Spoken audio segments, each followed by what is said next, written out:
마음이 가난한 사람은 복이 있다. 하늘나라가 그들의 것이다. 슬퍼하는 사람은 복이 있다. 그들이 위로를 받을 것이다. 마음이 온유한 사람은 복이 있다. 그들이 땅을 상속받을 것이다. 의를 위해 줄이고 목마른 사람은 복이 있다. 그들이 배부를 것이다. 자비로운 사람은 복이 있다. 그들이 하나님의 자비를 입을 것이다. 마음을 깨끗이 한 사람은 복이 있다. 그들이 하나님을 볼 것이다. 평화를 위해 일하는 사람은 복이 있다. 그들이 하나님의 아들이라고 불릴 것이다. 의롭게 살려고 하다가 박해를 받는 사람은 복이 있다. 하늘나라가 그들의 것이다. 사람들이 나 때문에 너희를 모욕하고 박해하고 온갖 나쁜 말을 할 때 너희에게 복이 있다. 기뻐하고 즐거워하여라. 하늘에서 너희의 상이 크다. 너희보다 먼저 살았던 예언자들도 이처럼 박해를 받았다. 자, 우리 가슴에 손을 얹고 믿음을 고백하고 오늘 하는 말씀 듣도록 하겠습니다. 한번 따라해 주시겠어요? 하나님은 나를 사랑하십니다. 나는 그 사랑 안에 있습니다. 하나님은 오늘 나에게 말씀하실 것입니다. 그 말씀에 능력이 있습니다. 그 말씀에 생명이 있습니다. 나의 마음을 하나님께 열겠습니다. 나의 생각을 예수님께 집중하겠습니다. 들은 만큼 변합니다. 들은 만큼 행복해집니다. 오늘 예수님께서 우리에게 주시는 블레싱은 긍휼, 자비에 대한 것입니다. 쉬운 성경은 자비라고 하는 번역을 선택을 했지만 옛날에 번역되었던 개역 성경에는 긍휼이라고 하는 단어로 번역을 했습니다. 같은 말입니다. 긍휼 혹은 자비를 베푸는 것이 진정한 축복받은 삶이다, 진정한 블레싱이다 라고 하는 것이 오늘 우리가 나누게 될 예수님의 5번째 메시지입니다. 자비를 베푸는 것과 자비를 받는 것은 뗄래야 뗄 수 없는 관계입니다. 긍휼을 받은 사람은 긍휼을 베풀어야 하고 긍휼을 베푸는 사람은 또 긍휼함을 받게 된다라고 하는 것이 예수님의 메시지입니다. 무엇이 먼저냐? 그 질문은 불필요합니다. 예수님의 긍휼이라고 하는 것이 무엇인지 우리가 제대로 이해하고 아는 순간 무엇이 먼저냐라고 하는 것에 대한 질문에 대한 답도 찾을 수 있기 때문입니다. 아마도 세상을 살아가는 평범한 사람들에게 자비라고 하는 것은 고상하고 품위 있는 라이프 스타일이다 라고 하는 오해가 있습니다. 각박하게 살아가지 않는 사람들, 그 사람들이 감정적인 여유로움으로 다른 사람들을 돌아보는 마음을 자비라고 생각하는 것은 완전 착각입니다. 상식적으로 사람들이 생각하는 자비는 누군가를 불쌍히 여기고 돕는 마음입니다. 그러나 예수님께서 말씀하시는 자비는 그보다 훨씬 더 근본적인 것을 요구하고 또 강렬하고 부담스러우며 도전적입니다. 헨리 나원이라고 하는 영성학자가 긍휼에 대한 정의를 이렇게 기록하였습니다. 한번 들어보시겠어요? 긍휼이란 우리에게 상처가 있는 곳으로 가라고, 고통이 있는 장소로 들어가라고, 깨어진 아픔과 두려운 혼돈과 고뇌를 함께 나누라고 촉구합니다. 긍휼은 우리에게 비참한 상태에 있는 사람들과 함께 울부짖고 외로운 사람들과 함께 슬퍼하며 눈물 흘리는 자들과 함께 울라고 도전합니다. 긍휼은 우리에게 연약한 사람들과 함께 연약해지고 상처 입기 쉬운 사람들과 함께 상처 입기 쉬운 자가 되며 힘없는 자들과 함께 힘없는 자가 될 것을 요구합니다. 긍휼이란 인간됨이라고 하는 상황 속으로 푹 잠기는 것을 의미합니다. 이런 의미에서 긍휼을 바라보고 있노라면 긍휼에는 평범한 친절이나 부드러운 마음씨 이상의 것이 관련되어 있음을 분명히 알게 됩니다. 예수님께서 우리에게 주시는 블레싱은 종교적인 측은지심이 아닙니다. 남에게 베풀어 주고 살아야 하는 것이 우아한 노블리스 오블리제의 라이프 스타일이 될 수 없습니다. 자비라고 하는 블레싱, 긍휼이라고 하는 블레싱은 예수님의 삶 속으로 들어가는 것입니다.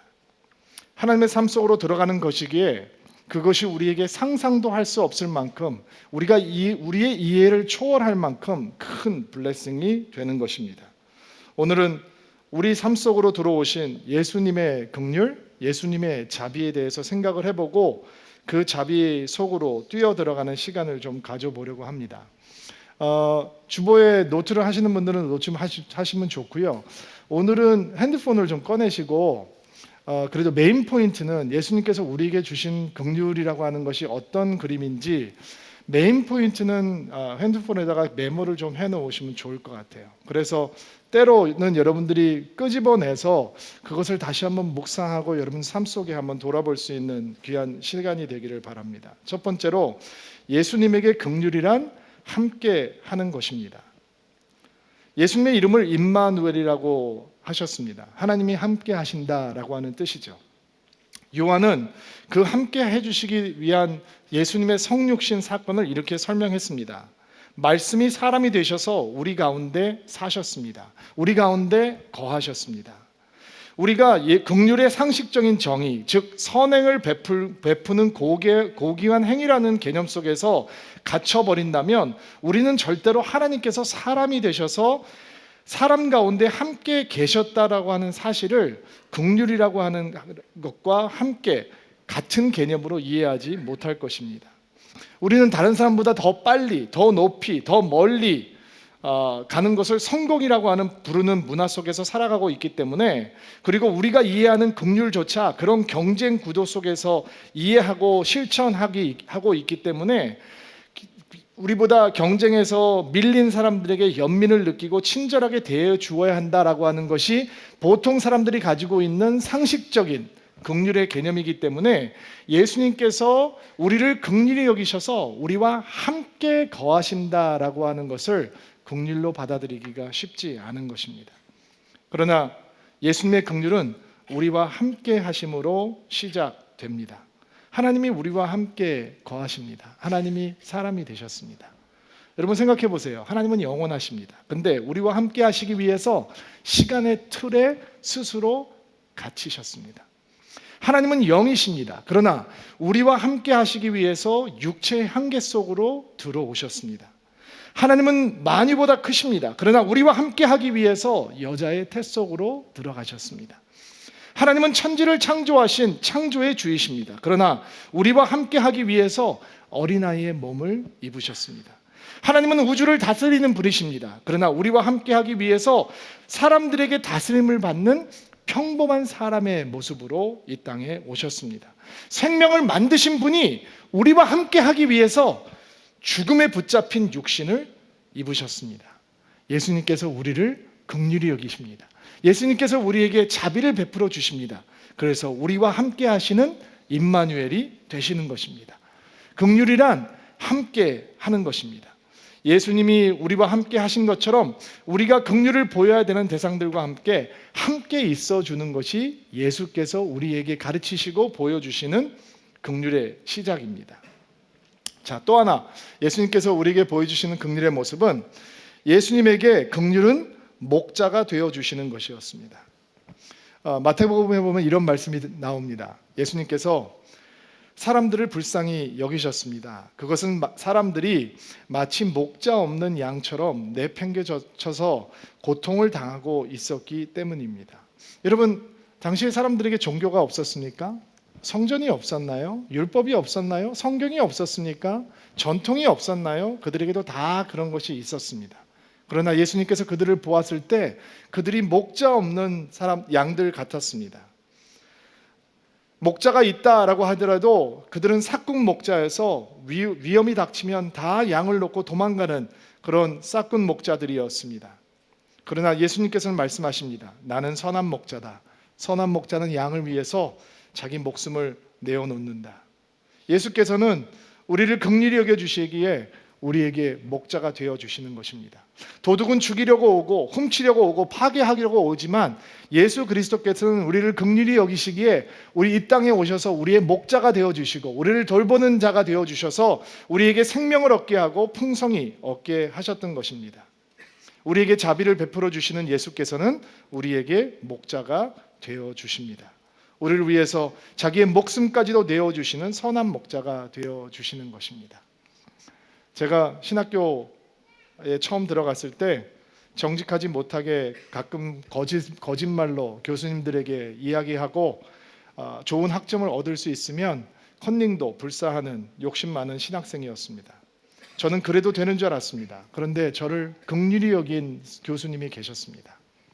내가 독서량을 다 소화하지 못했는데도 불구하고 책을 다 읽었다고 거짓말을 하고 점수를 따가려고 했을 때 저한테 그것이 얼마나 파괴적인 영적인 질병인지 가르쳐 주신 교수님이 계셨습니다. 그분은 저를 야단치는 것으로 끝나지 않으셨습니다. 그분은 저의 조련사만 되어주지 않으셨습니다. 제가 별로 특별하지 않은 학생이었는데도 불구하고 제가 별로 우수한 아니었는데도 불구하고 저를 긍휼히 여겨주셔서 4년 동안 저의 목자가 되어주셨습니다. 그 결과 저는 학점보다 정직을 먼저 선택할 수 있는 신학생이 될 수 있었습니다. 여러분, 예수님께서 그 교수님에게 목자가 되어 주셨듯이 그 교수님께서도 저에게 그런 목자가 되어 주셨습니다. 우리가 목자가 되어 주어야 하는 사람들이 얼마나 주변에 많은지 모릅니다. 특별히 함께 예배드리는 우리 교사 선생님들 그리고 셀장님들, 셀모님들을 예수님의 이름으로 축복합니다. 예수께서 우리에게 목자가 되어 주셨듯이 여러분들이 가르치는 아이들에게 그리고 여러분이 섬기는 셀원들에게 그런 목자가 되어 주기를 주의 이름으로 축복합니다. 우리가 그들을 섬기고 그들을 케어할 때 우리의 영향력이 흘러가는 것이 아니라 우리의 목자 되신 예수 그리스도의 긍휼과 자비의 선한 영향력이 그들에게 흘러 들어가는 은혜가 있게 되기를 바랍니다.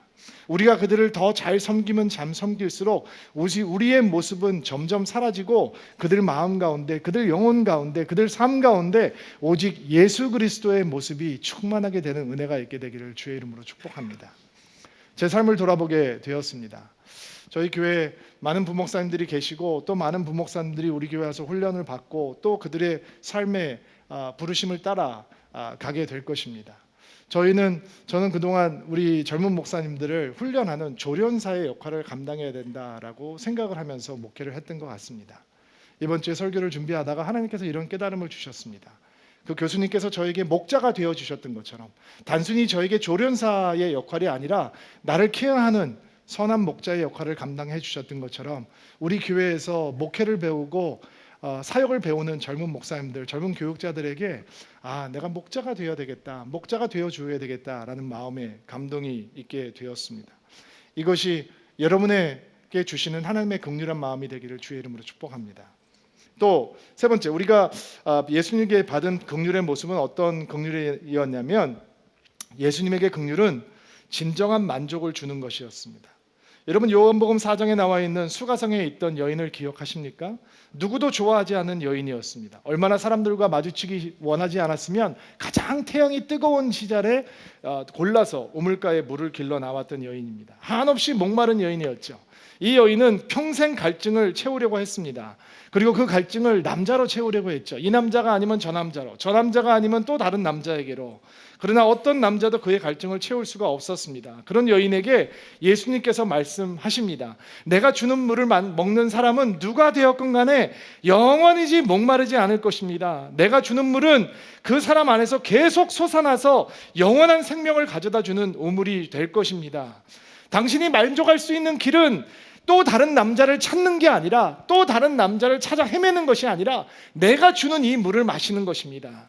내가 주는 은혜를 받는 것입니다. 내가 보내주는 성령을 만나는 것입니다. 그렇다면 당신은 참된 만족을 가질 수 있을 것입니다. 다른 사람들은 당신에게 만족을 줄 수 없을 거라고 얘기하지만 누가 되었건 간에 내가 주는 물을 먹는 사람은 참된 만족을 얻게 될 것입니다. 일단 아멘으로 받으시기 바랍니다. 예수께서 우리에게 참된 만족을 주십니다. 우리가 예수를 믿는데도 불구하고 교회 생활을 열심히 하려고 노력하는데도 불구하고 아직 우리의 영혼 가운데 그 만족이 없다면 아직 예수를 제대로 못 만난 것이겠죠. 만약에 그 예수님을 제대로 만날 수 있다면 세상이 줄 수 없는 진정한 만족을 우리는 누릴 수 있습니다. 왜냐하면 그분께서 우리를 긍휼히 여겨주시기 때문입니다. 우리에게 자비를 베풀어 주시고 그분의 자비가 우리의 삶 속으로 들어오면 이 세상에 어떤 것도 줄 수 없는 진정한 만족이, 배부름이 우리 가운데 임하게 되는 것입니다. 여러분, 예수님께서 세상에 있는 것으로 우리를 만족할 수 있다라고 믿으셨다면, 그렇게 가르치셨다면 아마 예수님께서는 우리 돈을 원하는 사람들에게 만족을 주시기 위해서 기업가로 오셔야 됐을 것입니다. 지식을 원하는 사람들에게 학교를, 십자가가 아닌 학교를 세워서 만족을 주시려고 했을 것입니다. 그리고 이데올로기를 원하는 사람들에게 만족을 주시기 위해서 예수님은 정치가로, 혁명가로 이 세상에 오셨을 것입니다. 재미와 즐거움이 우리에게 만족을 줄 수 그분께서 믿으셨다면 그분은 우리에게 쾌락주의를 가르쳐 주시고 떠났을 것입니다. 그러나 예수님께서는 이 세상에 다른 어떤 것도 우리를 만족할 수 없기에 그분 자신을 우리에게 주시는 것입니다. 그래서 우리가 그분을 먹고 그분을 마시고 그분을 믿고 그분을 붙들고 그분을 받으면, 그분으로 채워지면 이 세상에 어떤 것을 가져도 누릴 수 없는 참된 만족을 얻게 되는 것이죠.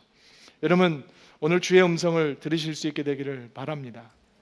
여러분들 중에 어떤 분들은 이미 세상의 것들로 자기 자신을 만족해 보려고 헛된 수고를 많이 하시다가 하나님 앞에 두 손 다 들고, 주님, 의지할 곳이 없어서 주님 앞에 나왔습니다. 오직 주님만이 나의 소망이 되십니다 라고 이미 신앙의 고백을 하신 분들도 있을 수 있습니다. 또 어떤 분들은 여전히 하나님을 한 손에 붙들고 또 한 손으로는 세상의 것들을 붙들기 위해서 또 헛된 수고를 하는 분들이 있을지 모릅니다. 그러나 여러분, 주님 앞에 나오십시오. 교회만 나오지 마시고 주님 앞에 나오셔야 합니다. 우리의 말만 듣지 말고 주께서 주시는 음성을 들어야 합니다. 그리고 우리의 영혼 가운데 주의 음성으로 채워지고 주의 은혜로 채워지고 세상의 것들로 줄 수 없는 진정한 만족이 무엇인지 맛보아 아셔야 합니다. 구하는 자들에게 하나님께서 주십니다. 만나고자 하는 자들에게 하나님께서 만나 주십니다. 하나님께서 우리에게 주시는 긍휼은 정말 세상이 줄 수 없는 참된 만족을 우리에게 주신다라는 것이죠. 네 번째, 예수님의 긍휼은 우정입니다. 예수님의 긍휼은 friendship, 우정입니다. 누가복음 말씀에 아주 흥미로운 말씀이 하나, 누가복음 8장에 등장을 합니다. 제가 읽어볼게요. 그 후에 예수님께서 여러 성과 마을을 두루 다니시면서 하나님 나라에 관한 좋은 소식을 전하였습니다. 12 제자들도 예수님과 함께 다녔습니다. 악한 영과 병에서 고침을 받은 몇몇 여자들도 함께 있었습니다. 이들은 7 귀신 들렸던 막달라라고 하는 마리아와 헤롯의 신하인 구사의 아내 요한나와 수산나, 그리고 그 밖에 다른 여자들이 많이 있었습니다. 이들은 자신의 재산으로 예수님과 제자들을 섬겼습니다. 예수님께서 각 성과 마을을 두루 다니시면서 하나님의 나라에 대해서 증거를 하시는데, 제자들과 함께 있을 뿐만 아니라 예수님 주위에 여자들이 매우 가까이 있었다는 것입니다. 제자들 가운데 여인들도 있었다는 거죠. 가히 충격적입니다. 왜냐하면 당시 랍비들은 여자를 제자도로 받지 않았습니다. 여인들은 너무 천하게 대우를 받았기 때문에 여자의 인권은 존재하지 않는 사회였기 때문에 그들의 가치는 남자의 위상과 비교할 수 없었기 때문에 랍비의 역할을 제대로 하기 위해서는 여자들이 가까이 와서 제자가 되는 것을 허락하지 않았습니다. 그러나 예수님께서는 여인들의 친구가 되어주셨습니다. 그들을 사랑하셨을 뿐만 아니라 그들의 사랑을 받는 것도 기꺼이 하셨습니다. 그들의 친구가 되어주셨습니다. 꺼리낌 없이 그들의 섬김을 받으셨습니다. 예수님께서 가난하셨습니다. 그래서 예수님께서는 여우도 머리를 둘 곳이 있는데 인자는 머리를 둘 곳이 없다라고 말씀하셨습니다. 이 가난하고 천한 여인들, 병들었던 여인들, 귀신 들렸던 여인들이 모여서 예수님을 섬기기 원할 때 예수님은 그 섬김을 받으셨습니다. 오늘 우리의 주제대로 긍휼히 여김을 받는 자가 긍휼하게 여기는 자가 긍휼함을 받는다라고 말씀하셨는데, 예수님께서는 그 여인들이 예수님을 긍휼히 여겨서 섬기는 것을 허락하셨습니다. 기뻐하셨습니다. 그들의 우정을 선물로 받아주셨습니다. 그들의 친구가 되어주셨습니다. 엄청나게 충격적이지 않습니까? 예수님은 그것에 대해서 특별하게 생각하지 않으셨습니다. 왜냐? 긍휼은 우정이니까요. 제가 미국에 있을 때 오랫동안 노숙자들이 와서 있는 쉘터에 봉사를 다녔습니다.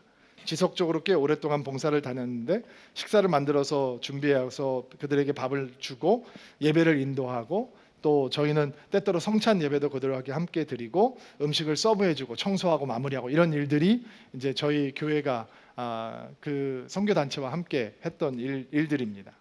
오랫동안 지속적으로 봉사를 하다 보니까 노숙자들과 이제 친하게 되었습니다. 저희의 이름도 알고 저희도 그들의 이름을 알고 서로 이렇게 가깝게 인사를 하고 대화를 하는 사이가 되었습니다. 몇 명 노숙자들은 우리가 인도하는 예배에서 은혜를 받는다고 감사 인사기를 하기도 하고 또 몇 명 노숙자들은 저희 교회에 주일날 와서 예배를 드리기도 했습니다. 그런데 그들이 새가족반을 하고 멤버십 클래스를 하고 교인이 되고자 헌신하고 셀 모임을 하겠다라고 신청을 했을 때 저희 셀장님들이 당황하기 시작했습니다. 그들에게 밥을 나누어 주고 예배를 드리고 따뜻한 옷을 가져다 줄 때 우리는 매우 기뻤습니다. 그러나 그들이 우리와 함께하는 자리에 나오자 그것을 원하지 않는 사람들이 있다라고 하는 것을 저희가 깨닫게 되었습니다. 우리는 그들을 도울 준비가 되어 있었습니다. 그러나 그들의 친구가 되어줄 준비는 되어 있지 않았습니다. 우리는 선행을 하고 있었을지는 몰라도 그들과 우정을 나누는 긍휼에 대해서는 제대로 알지 못했습니다. 그러나 그들은 우리를 친구로 대해 주었습니다. 그 중에 몇 명을 교인들과 함께 침례를 주었던 기억이 참으로 감동스럽게 기억이 됩니다. 우리는 그들 때문에 긍휼을 알게 되었습니다. 그들은 우리의 친구가 되었습니다. 그들은 그들이 아니라 우리의 공동체, 우리가 되어 주었습니다. 예수님의 긍휼은 친구가 되어 주는 것입니다.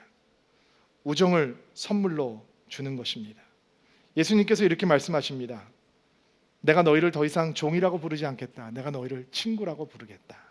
예수님께서 우리를 긍휼히 여겨 주십니다. 그리고 우정이라고 하는 선물을 주시는 것입니다. 교육에 계시는 어느 선생님에게 이런 말을 들었습니다. 고등학교 때 친하게 지내던 67명의 동창들이 있다고 합니다. 나이가 들어가면서 우정에 대한 마음이 더 각박해져서 친구들이 가끔씩 모이는데 교회를 다니는 친구들도 있고 다니지 않는 친구들도 있었다고 합니다. 근데 이 선생님께서 친한 친구 중에 하나가 암의 말기 환자가 되었다라는 얘기를 듣고 병원에 병문안을 가셨다고 합니다. 친구를 위로하기 위해서 병문안을 가신 것입니다. 근데 말기 암 환자로 병원에 누워있는 그 친구가 사랑하는 고등학교 동창 그 선생님을 만나자마자 손을 붙들고 야, 너 어떡하니? 너 교회 다녀야 되는데 내가 너하고 평생 친구인데 내가 너에게 예수님을 소개 못 해줬구나. 너무 미안하다. 나에게 이제 시간이 얼마 안 남았는데 내가 정말 너 하나님 믿었으면 좋겠다.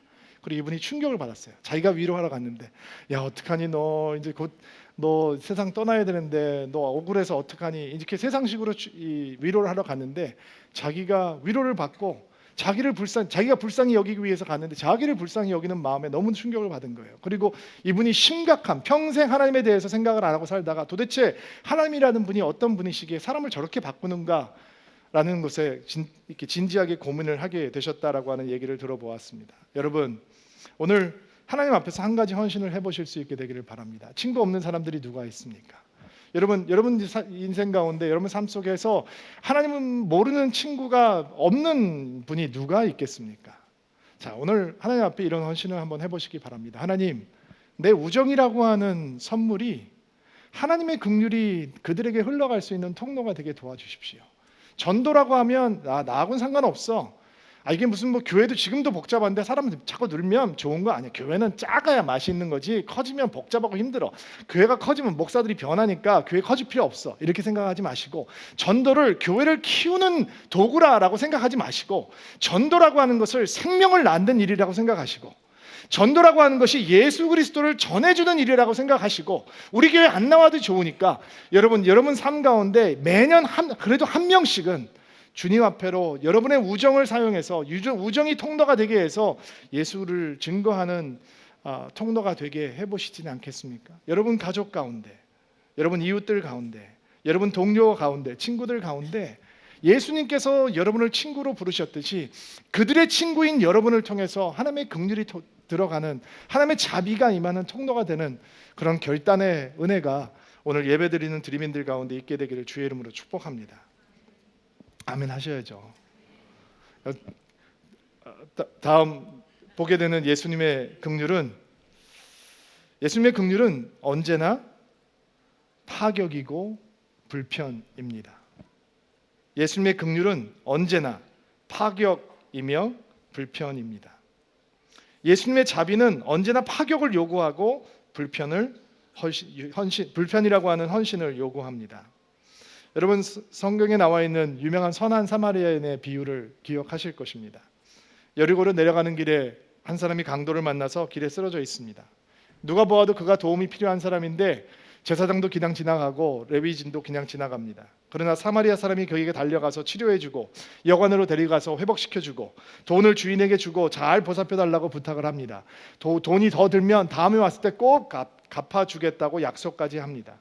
여러분 자비와 긍휼은 편한 것이 아닙니다. 우리가 생각하는 것만큼 우아하거나 고상하지도 않습니다. 예수님께서 제자들을 사랑하시되 끝까지 사랑하셨습니다. 그리고 굉장히 파격적인 일을 하십니다. 밥을 먹다 말고 일어서서 당시 노예들이 하듯이 옷을 벗어버리고 우통을 다 벗어버리고 제자들 앞에 무릎을 꿇고 노예들이 주인의 발을 씻길 때 하듯이 수건을 허리에 두르고 제자들의 더러운 발을 노예처럼 씻겨 주셨습니다. 예식이 아닙니다. 세족식 아닙니다. 노예들은 예식으로 더러운 발을 절대로 씻기지 않았습니다. 예수님에게 긍휼은 언제나 파격이고 불편이었습니다. 저희 아내는 임신을 하면 입덧을 10개월 동안 합니다. 그래서 본인이 이렇게 임신을 힘들게 하기 때문에 임신한 여자들에 대한 긍휼한 마음이 있습니다. 언젠가는 집에서 맛있게 요리를 하더니 통에다 정성스럽게 담더라고. 저는 저를 주려고 요리를 하려고 그러는 줄 알았는데 그게 아니고 누구에게 같이 전해주기 위해서 요리를 하고 있었던 것입니다. 어디를 갖다 줄 거냐고 물어봤더니 소그룹을 같이 하는 자매가 임신을 했는데 애들 밥도 못 챙겨주고 남편의 밥도 못 챙겨준다고 그래서 음식을 좀 전해주기 위해서 전역을 했다는 것입니다. 거기 주차하기가 좀 힘드니까 저보고 대신 운전을 해달라고 그래서 아내를 위해서 운전을 하고 같이 길을 나섰습니다. 문 앞에다가 차를 세우고 잠깐 올라갔다 오겠다고 하더니 시간이 지나도 내려오지를 않는 거예요. 자꾸 사람들이 와서 잡대라 그러고 관리 아저씨가 와서 막 뭐라 그러는데 잠깐만요 하다가 저도 이제 마음이 불편해지기 시작했습니다. 전화를 거니까 전화도 안 받는 거예요. 은근히 심술을 나기 시작하더라고요. 한참 있다 들어와서 미안 쏘리 이러면서 들어왔어요. 제가 속마음이 안 들키게 좀 점잖게 얘기를 했지만 남편의 마음은 항상 아내에게 들키게 되어 있습니다. 왜 이렇게 늦게 나왔냐고 얘기를 하니까 저희 아내가 웃으면서 저한테 이렇게 얘기를 하더라고요. 이거 들켜버렸네. 결혼 20년 차니까. 예. 김여호사 목사님, 목사님 그렇게 중요하세요? 애들 밥 해주고 싶은데 임신해서 애들 제대로 못 걷어먹이는 엄마 밥 갖다 주러 들어갔다가 설거지가 산더미처럼 쌓여 있어서 좀 거들어주고 나왔는데 좀 기다렸다고 그렇게 중요하세요? 제가 할 말이 없었습니다. 왜 그게 아내한테는 큰 기쁨이고 여호사 목사한테는 큰 기쁨이 아닐 긍휼이죠. 긍휼이 들어오면 파격과 불편은 당연한 것입니다. 여러분 왜 우리가 우리 아이들한테 언제나 파격적으로, 언제나 헌신적으로, 언제나 불편함을 감수할 수 있는 것입니까? 우리는 우리 아이들을 위해서 언제나 긍휼한 마음을 갖고 있기 때문입니다. 긍휼함이 우리 안에 들어오면 언제나 파격과 불편은 당연한 것입니다. 외국에서 너무 좋은 음대를 나온 교수님께서 쪽박촌에 가서 바이올린을 켜시는 분이 계셨습니다. 봉사를 다니시는데 바이올린을 켜기 시작하면 사람들이 악다구니를 쓴다고 합니다. 늦잠 자야 되는데 시끄럽다고. 근데 아이들이 한두 명씩 나오더래요.